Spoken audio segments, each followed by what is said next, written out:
हैं दिल्ली में वायु प्रदूषण को रोकने के लिए आतिशी सरकार जल्दी ऑड इवन नियम लागू कर सकती है। इसके लिए आतिशी सरकार ने तैयारियां भी शुरू कर दी हैं।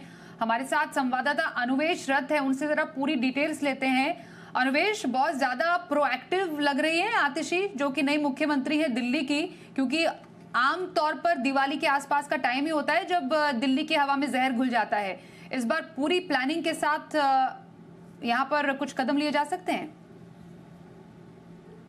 जी स्वाति, आपने बिल्कुल सही कहा। आतिशी सरकार में आते ही, मुख्यमंत्री का पदभार संभालते ही एकदम फ्रंट फुट पे खेल रही हैं। तुरंत ही उन्होंने एक कैबिनेट की मीटिंग की। कल जिस तरीके से हमने तस्वीरें देखी जो आतिशी ने खुद ट्वीट की थी, उसके बाद आज गोपाल राय ने एक प्रेस कॉन्फ्रेंस की जिसमें उन्होंने बताया कि एक 21 पॉइंट एजेंडा उन लोगों ने बनाया है, जिसमें कि जो प्रदूषण है उसको किस तरीके से कंट्रोल किया जाएगा। हमने हाल ही में देखा है पिछले कुछ सालों में जिस तरीके का प्रदूषण होता है दिल्ली में और एनसीआर रीजन में और आसपास के रीजन में, क्योंकि पराली जलाई जाती है हरियाणा और पंजाब की तरफ से, और उसके बाद दिवाली और दशहरे के दौरान जिस तरीके से पटाखे जलाए जाते हैं दिल्ली और पूरे एनसीआर और पूरे भारत में, उसके वजह से स्पेसिफिकली अगर आप दिल्ली की बात करें तो प्रदूषण लेवल काफ़ी बढ़ जाता है। आज के भी आप AQI लेवल अगर चेक करें तो 299 300 के आसपास है, जो कि काफ़ी अनहेल्दी बता सकते हैं आप। लेकिन इस चीज़ को कंट्रोल करने के लिए गोपाल राय यानी कि आतिशी सरकार ने आज एक प्रेस कॉन्फ्रेंस की जिसमें गोपाल राय शामिल थे और उन्होंने ये बताया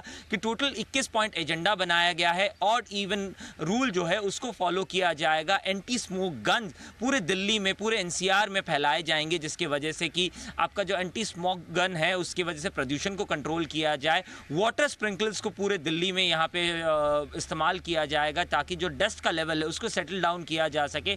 इसी के साथ साथ पटाखों पे बैन रहेगा दिल्ली में। यहाँ पटाखे नहीं जलाए जा पाएंगे, चाहे वो दशहरा हो चाहे दिवाली हो, दोनों मौकों पे यहाँ पे पटाखे नहीं जलाएंगे, ऐसा दिल्ली सरकार का आदेश है। और उसी के साथ साथ पुराना जो ऑड इवन वाला फॉर्मूला था जो अरविंद केजरीवाल की सरकार में हमने देखा था, उसको लागू किया गया था। वो आतिशी के दोबारा सरकार में आने के बाद यानी कि सरकार बनाने के बाद दोबारा वो ये कदम उठाने जा रही हैं, ऑड इवन फॉर्मूला को वो दोबारा लागू करने जा रही हैं। और इसी के साथ साथ अगर आप देखें जिस तरीके से पिछले साल का जो प्रदूषण लेवल था उसको अगर पिछले सालों से कंपेयर किया जाए तो गोपाल राय ने आज ये कहा कि 36% का एक रिडक्शन आया है। लेकिन ये रिडक्शन काफ़ी नहीं है। इस चीज़ को और नीचे लाना पड़ेगा। जो EQI लेवल है, जो पोल्यूशन लेवल है, उसको और नीचे लाना पड़ेगा। और इसी के साथ साथ अगर आप देखें तो जिस तरीके से यहाँ पे प्रदूषण बढ़ रहा है पर हर साल, उसी के साथ साथ जो कंस्ट्रक्शन है उसको भी कंट्रोल करना पड़ेगा ताकि 500 स्क्वायर फीट से ज़्यादा के जो कंस्ट्रक्शन एरियाज़ है वहाँ पे